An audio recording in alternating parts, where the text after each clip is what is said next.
আজকে একটু স্যান্ডউইচ খাওয়ার ইচ্ছা হয়েছে, ওর জন্য আমি একটুখানি ব্রেডটাকে একটুখানি করে নিচ্ছি, হালকা সেঁকে নিচ্ছি।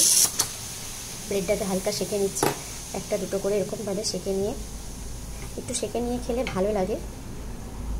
আমি রেডি করে নিয়েছি, এই যে একটু লেটুস পাতা নিয়েছি, শসা কেটে নিয়েছি, আর এই যে টমেটো কেটেছি। কেটে আমি এটাকে একটু স্যান্ডউইচ বানাবো। গোলমরিচ নিয়ে নিয়েছি, এটাকে দিয়ে একটু স্যান্ডউইচ বানাবো। আর তোমার মেয়োনিজ নিয়েছি, নিয়ে আমি এটাকে একটু স্যান্ডউইচ বানিয়ে দেবো। এই যে একটু করে মেয়োনিজটা লাগিয়ে নিচ্ছি আমি। মেয়োনিজটা লাগিয়ে নিলে খুব ভালো লাগে খেতে, আমার তো ভীষণ ফেভারিট জিনিস এটা, মেয়োনিজের সঙ্গে স্যান্ডউইচ খেতে। একটু করে গোলমরিচ দিয়ে দেবো।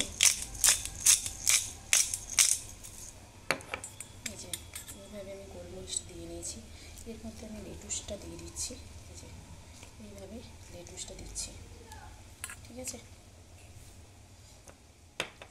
লেটুসটা দিয়ে আমি এর মধ্যে আবার একটু গোলমরিচ দিয়ে দেবো। এই খেজুরগুলো দেখো আমি এনেছিলাম থেকে, কাশ্মীর থেকে, ভীষণ টেস্টি। এগুলো অ্যাকচুয়াল শেক বানিয়ে খেতে হয়, তো এমনিই চলছে, এই যাচ্ছে আমাদের।